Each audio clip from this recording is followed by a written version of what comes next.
Like, people had no reason to talk to you at the time. You know, nobody knew who the fuck we were. Right. And these people went out of their way for you. They took you to eat. They showed you. I miss that whole lifestyle. I fucking miss that small mind comedy tour mentality. Right. Once it gets too big, you enjoy it. Yes. And you look around and you go, this is what I worked for all those years. I'm very happy I attained it. But then you realize what you really want to do and what works for you. Like, you'll come to, well, you should do fucking amphitheaters. Guess what, man? I love the money I'll make on an amphitheater. But you know what I love more? The personal and I like smaller rooms. Like Uncle Vinny's. That's perfect. Uncle Vinny's. Close to home. He's also been a great.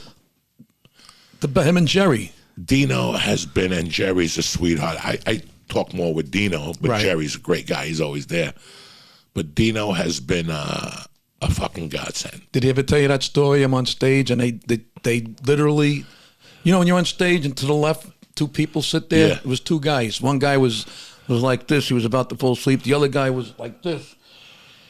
And looked like he was about to throw up. Dino and Jerry just pulled the chair with the guy on it it was like a scene from Goodfellas, out the back door, pushed the chair into the fucking, all that garbage juices, and they're kicking him and beating the shit out of him. They closed the door. His partner has still no idea that what the fuck just happened there. I was on stage while this happened, and I'm doing my act, you know, just to keep the audience attention away. But next time you talk to Dino, that's my Uncle Vinny story. I think that was a little better than my Joe Rogan story. Yeah. But I love Dino. I love going down there.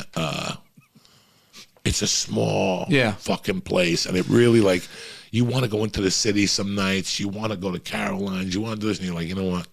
I'm just going to go to Point Pleasant. I love Dino, but we got to have a talk to him. He's got to make a fucking green room.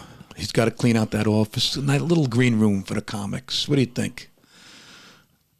Right next to the bathroom. I don't care whatever the fuck he does in there at this point. It's such a cute little club. Yes. I mean, a green room. Where do you hang out when you go there? The green room.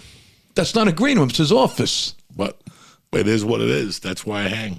He probably cleans it up for you. No, it's fucking. When I get there, there's fucking boxes on the couch. I still got a blanket that somebody gave me to a show. Every night I go, Dino, I got to bring this home. Okay, I'll give it to you. And every night I come home and I'm like, fuck, I forgot that blanket. You know, we're getting old. We like that little blanket to watch TV. Oh, yeah. Covers your fucking stinky feet at night. Oh, and shit yeah. My balls are touching the toilet water now. Yeah, oh, please. When I pee. My balls were touching them when I was fucking 45. Who the fuck are you kidding? But this social, like, listen, when I got into comedy, I struggled for a long time, like you did. Right. What were you praying for to happen? I'm just curious. What, like for me, to break it down for you, for me, I sustained comedy as hard as as long as I could. But I was waiting for the day I could tell my story. I always knew in the back of my head, because I was watching HBO once, you hate a boxer, right? You might hate a boxer, but when you watch that fucking, they're fighting in 2 weeks and they take you to their house and you meet their wife and all of a sudden you're like, that animal's got 6 kids. He puts nail polish on with his daughter. And you're like, oh, I like this guy now. You know, it's not them just seeing you with a microphone and talking about, you know, what's on your mind. But I always knew what was your thing. And I didn't know the internet was going to provide it for me. I didn't want to drive a school bus the rest of my life. You know, because I'd be coming in and I'd see guys my age and older, playing cards. I said, I don't want to. It was scary. I didn't know. 2013, it was the perfect storm in my career.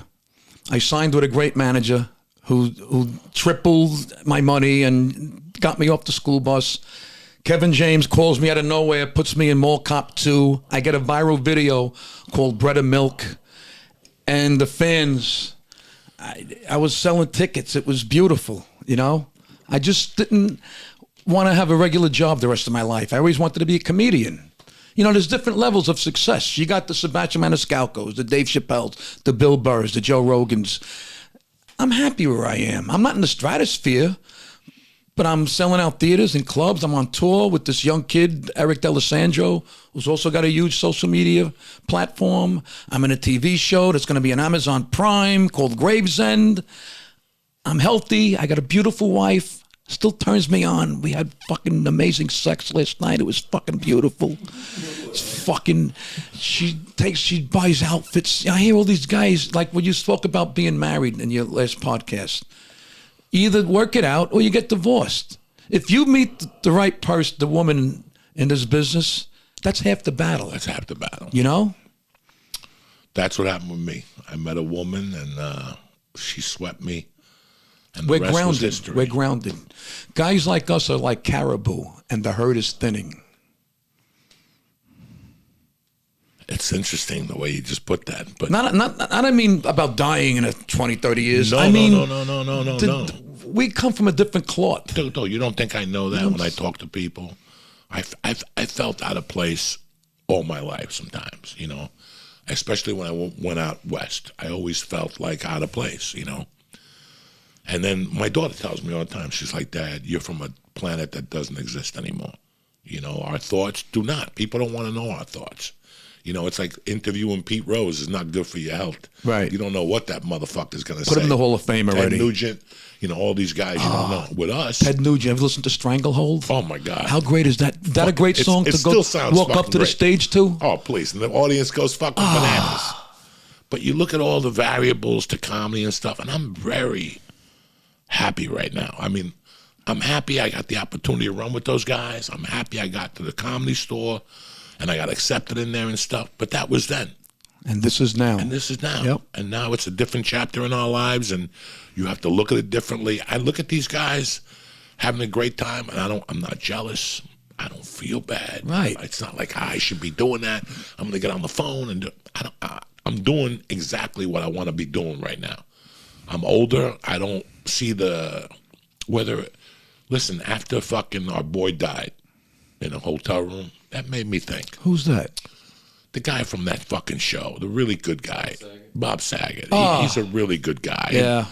And listen, guys, we all gonna fucking die. Yep. You're all gonna die. I want you to pick your fucking way of how you're gonna die. Until I was 45, I thought I was gonna get shot. You know, I thought I was going to get shot or OD or whatever. My fear, I don't want to die in a hotel room on the road. Fuck that. Fuck you, You know? man.